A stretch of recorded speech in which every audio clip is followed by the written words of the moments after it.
அடுத்த ஒரு நிகழ்வை குறிப்பிடுறாரு. அது வந்து திருமண விஷயங்களுக்கு. ஒரு திருமண கல்யாணம் இதுக்கு கூப்பிடுறாங்க. நம்ம எதுக்கு கூப்பிடுவோம்? ஏதோ வயசானவரா இருக்காரு, வந்து வாழ்த்திட்டு போட்டோம்னு யாரோ ஒருத்தன் கூப்பிட்டுருக்காங்க. கண்டிப்பா ஒரு தமிழ் அப்பாவியா தான் இருப்பாங்க. ஒரு தமிழ் அப்பாவி தான் இந்த இவங்களை வந்து சரி வரணும், வயசாயிருச்சு, வயசானவங்க வந்து வாழ்த்தினா நல்லது நடக்கும்னு ஏதாவது நம்பிக்கையில கூப்பிட்டுருப்பாங்க போல. இங்கே அந்த நபர் போயிருக்காரு. அங்க போயிட்டு வந்துட்டு என்ன சொல்லணும், இந்த இந்த தம்பி வந்து எனக்கு ரொம்ப தெரிந்த தம்பி, இவர் வந்து நல்ல பண்பாளர், நல்ல அறிவாளர், குறைந்தபட்சம் வந்து நல்ல திராவிட சிந்தனை கொண்டவர், அப்படி சொல்லி புகழ முடியாதுங்கிறனால தான் வேற ஏதோ பேசிட்டார் போல. நல்ல திராவிட சிந்தனை கொண்டவர் சொன்னா அந்த பொண்ணு கல்யாணம் பண்ணிக்குமா? அவர் அங்க போயிட்டு என்ன சொல்லியிருக்காரு, திருமணம் ஏன் பண்றீங்க? கல்யாணத்துக்கு போயிட்டு திருமணம்ங்கிறது அது பொய்மை. ஒருவருக்கு ஒருத்தி என்று வாழலாம் கூடாது. இப்படி வாழ்றதுலாம் ஒரு வாழ்க்கையா? இது ஒரு அடிமை முறை இல்லையா? இது ஒரு ஆணாதிக்க சிந்தனை இல்லையா? எதற்கு கல்யாணம், எதற்கு திருமணம்? அவன் சுதந்திரமா வாழ்ந்துட்டு போங்களேன். ஒருவனுக்கு ஒருத்தி ஏன் பேசுறீங்க? ஒரு பெண் வந்து 10 துணையாளர்கள் வச்சுக்கணும், ஒரு ஆளுக்கு ஏன் விருப்பப்படி வாழுங்களேன், இந்த கட்டமைப்பெல்லாம் எதற்கு அப்படின்னு சொல்லி ஒரு கல்யாண மண்டபத்தில் போய் பேசிக்கிட்டு இருக்காப்ல. இதற்கு ஐயா அவர்கள் ஒரு ஓமை கொடுத்துருப்பாரு.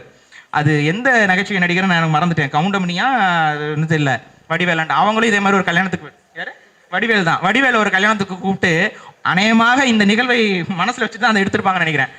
அந்த கல்யாணத்துக்கு கூப்பிட்டு அவரை பேச சொல்லுவாங்க. இங்கே அமர்ந்திருக்கக்கூடிய மணப்பெண் இதற்கு முன் எத்தனை பேரோடு இருந்தால் என்பது நமக்கு தெரியும் அப்படின்னு அவர் பேசுவாப்ல. அதே போல இங்க இருக்கக்கூடிய மாப்பிள்ளை வந்து அவர் என்னென்ன அயோக்கியத்தனம் செய்தார், யாரோடலாம் போனார், எந்த நதிக்கரை ஓரத்தெல்லாம்.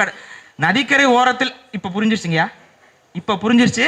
நதிக்கரை ஓரத்தில்ங்கும் போது யாரை மனசுல வச்சு இந்த எழுதப்பட்டிருக்குன்ட்டு. அதுக்கப்புறம் என்ன பண்ணுவாங்கன்னா, அந்த மண்டபத்தில் இருக்கவங்க எல்லாரும் எந்திரிச்சு வடிவேலை அடித்து விரட்டுவார்கள். இதுதான் அது நகைச்சுவையில காட்டப்படும். ஆனா உண்மையில் என்ன நடந்துச்சு? தமிழர்களுடைய பண்பு, அடிச்சு விரட்டப்பட வேண்டிய அந்த நபரை அடிச்சு விரட்டாம விட்டுட்டோம்.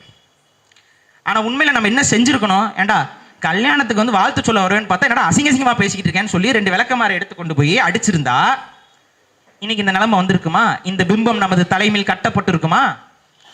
அதனால தாங்க சொல்றேன், இதுவா பகுத்தறிவு என்பதற்கு பதிலாக இதுவா பெரியார் என்று வைத்திருக்கலாம்.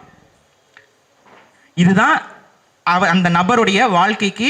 அவர் தமிழருக்காக ஒரு கடுகளவு நன்மை கூட அவர் செய்யல. இதை மனதில் ஏற்றுங்கள். உங்களிடம் சொல்லக்கூடிய அத்தனை திராவிடவாதிகளும் பொய்மையவே சொல்லிக் கொண்டிருக்கிறார்கள்.